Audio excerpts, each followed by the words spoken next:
দেশ বিদেশের বাছাই করা খবর নিয়ে সর্বদাই সত্য সন্ধানী ই নিউজ ভারত।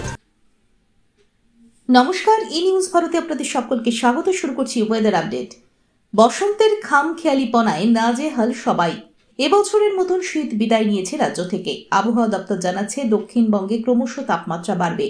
পশ্চিমে ঝঞ্ঝা ঢুকছে উত্তর পশ্চিম ভারতে।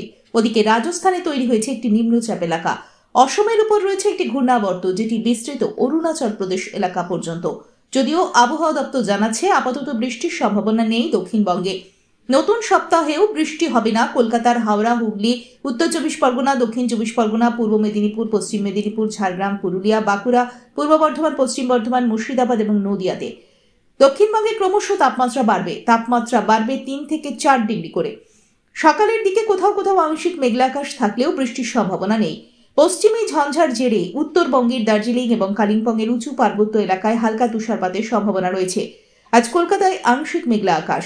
আজ কলকাতা ও তার পার্শ্ববর্তী অঞ্চলে দিনের সর্বোচ্চ তাপমাত্রা 31 ডিগ্রি সেলসিয়াস, সর্বনিম্ন 21 ডিগ্রি সেলসিয়াস। বাতাসে আপেক্ষিক আর্দ্রতার পরিমাণ 53%।